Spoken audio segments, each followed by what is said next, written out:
Good morning, students. Now we are going to start with atypical ribs. Like in my last video, I already told you about difference between typical and atypical ribs. Now these 5 ribs, they are included under atypical ribs. Typical one were 3rd to 9th. Atypical was left rest 5 ribs, right? 1st, 2nd, 10th, 11th and 12th. These all are atypical ribs, means they possess some very peculiar features, and we will discuss all these ribs one by one in detail. Now starting with the first rib. This first rib it is the shortest, as you can see. It is the shortest, it is the broadest, and it is the most curved rib. Shaft is not twisted and it is flattened. As you can see, it is flattened from above downwards. Flattened from above downwards, right? That means it has two surfaces, superior surface, inferior surface. It has two borders, outer border and inner border. So again, introduction is it is shortest, broadest and most curved rib. Then shaft is not twisted and it is flattened from above to downwards. Now how to determine its side? Like I've already told you, ribs possess two ends, anterior end and posterior end. Now in case of first rib, this is the anterior end, this is the posterior end. Anterior end is larger, thicker and pitted. Larger, thicker and pitted. Then posterior end is smaller and rounded. Anterior end and posterior end. If we talk about the border, this outer border is convex. This is the outer border and this is convex, right? Now if we talk about shaft to determine its side, shaft superior surface, it is crossed obliquely by two shallow grooves separated by a ridge. Now this is the ridge which separates two shallow grooves, right?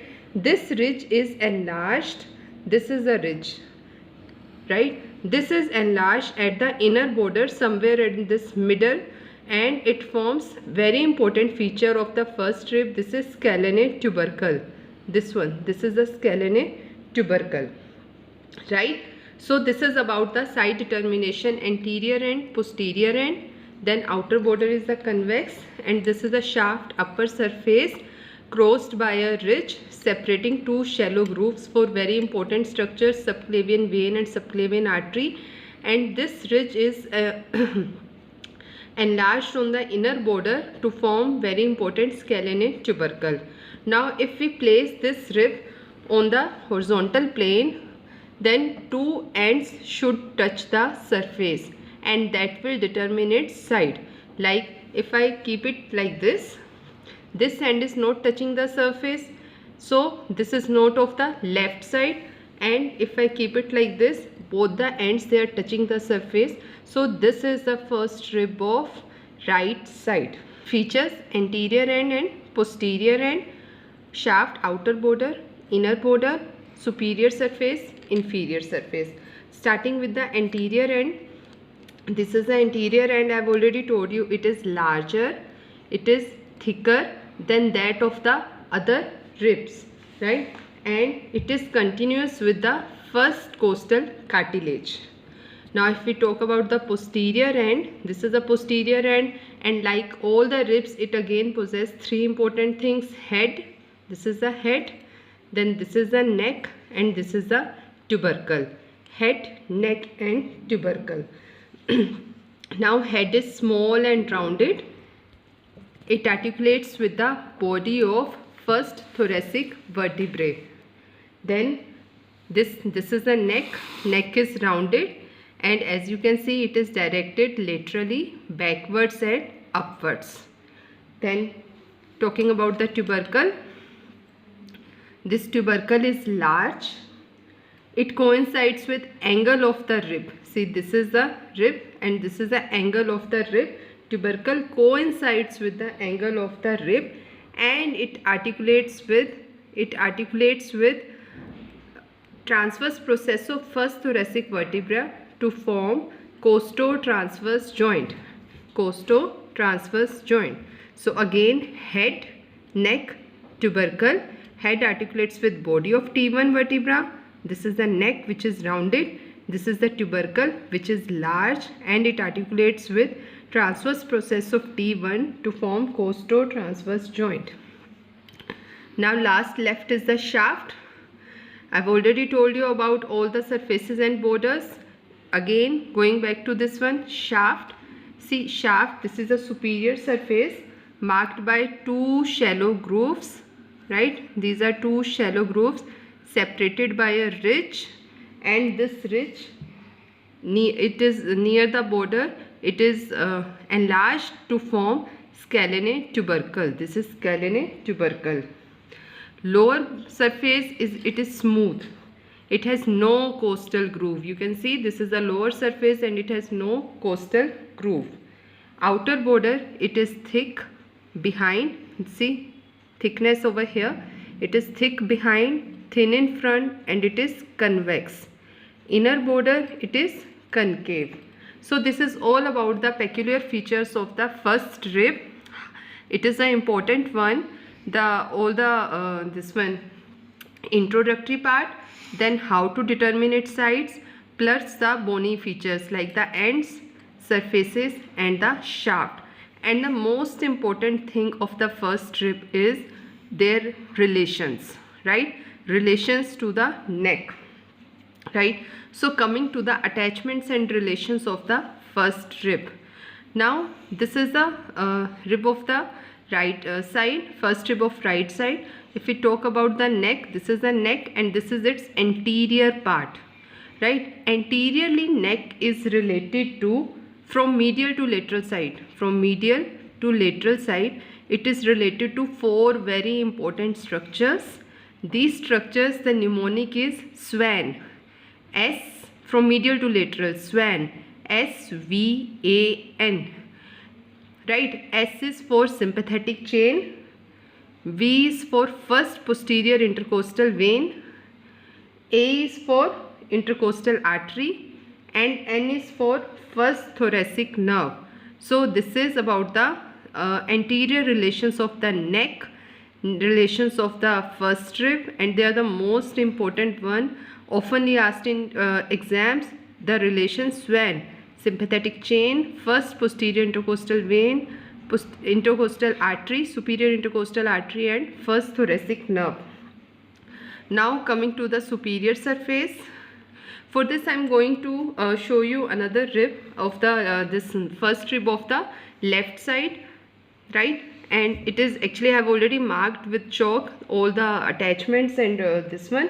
So again, so you can see the ends touching the surface, right? Now superior surface, this is the anterior groove and this is the posterior groove. You can see this point, this one, this is scalene tubercle. This is scalene tubercle, and this scalene tubercle, it is a ridge. It separates two shallow grooves. The anterior groove, it lodges subclavian vein, and posterior groove, it lodges subclavian artery, right? Then next, structures related to the superior surface of the shaft. You can see this orange color.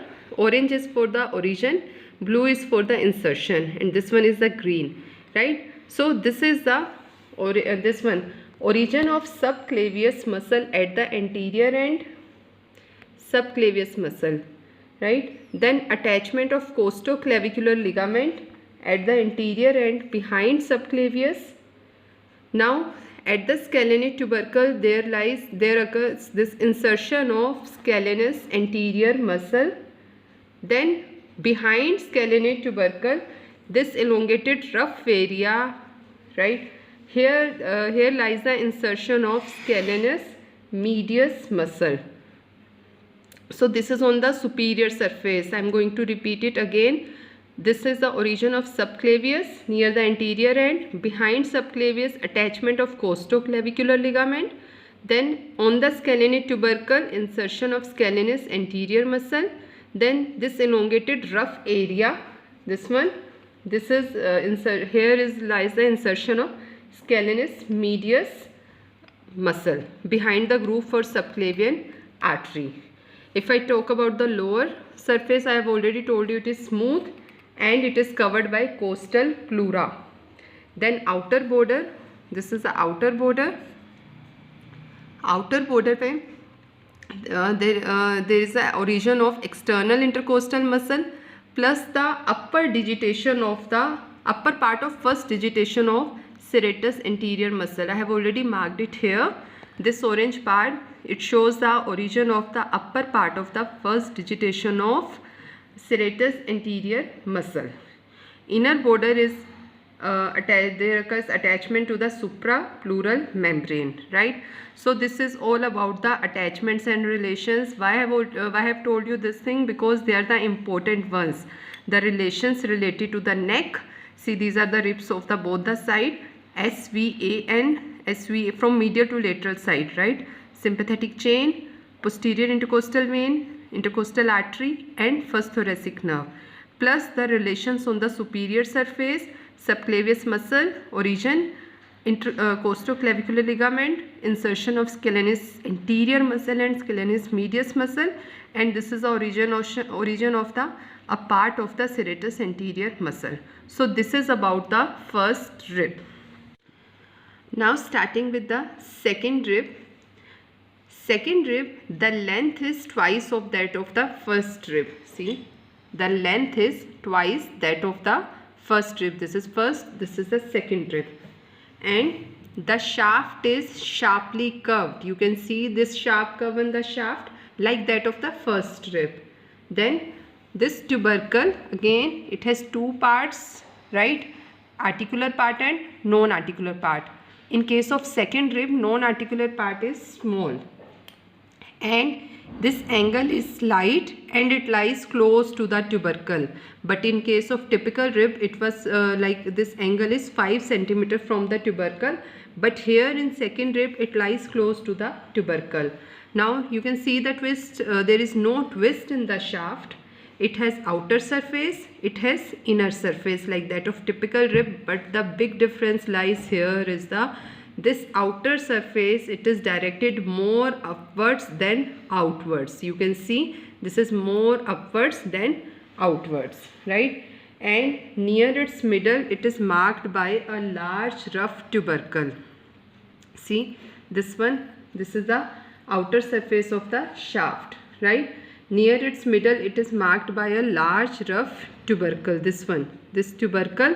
And this tubercle, it is the unique feature of the second rib, right? And if we talk about the inner surface is concave. This one, this is the inner surface. It is concave and it is smooth. It is facing more downwards than inwards, and it has a short costal groove. You can see this short costal groove on the posterior part of this surface. It is not extended throughout whole of the surface, inner surface. It is just lies over the posterior part of the inner surface. So this is about the surfaces of the second rib. The posterior part of this one upper border, this is a upper border, posterior part, it has distinct outer and inner lip. This is the outer lip. This is the outer lip, this is the inner lip. The part of the outer lip just in front of the angle, here lies the angle. This outer lip part, you can see the roughness, it is rough. Just in front of the angle, the part of the outer lip is rough. So this is about the second rib. I am going to repeat it again. Length is twice than that of the first rib. Shaft is sharply curved. Then non-articular part of the tubercle is small. Shaft has no twist. Two surfaces, outer surface, inner surface. Outer surface facing, it is convex, facing more upwards than outwards. Inner surface facing more downwards than inwards. Outer surface पे near its middle there lies a large rough tubercle, and it is a unique feature. It is a unique feature of the second rib. Inner surface पे there lies a short costal groove near to the on the posterior part of this surface. And again, I've already told you, posterior part of this one, upper border, it has distinct two lips, outer lip, inner lip, and this part of the outer lip just in front of the angle is rough. So this is about the second rib.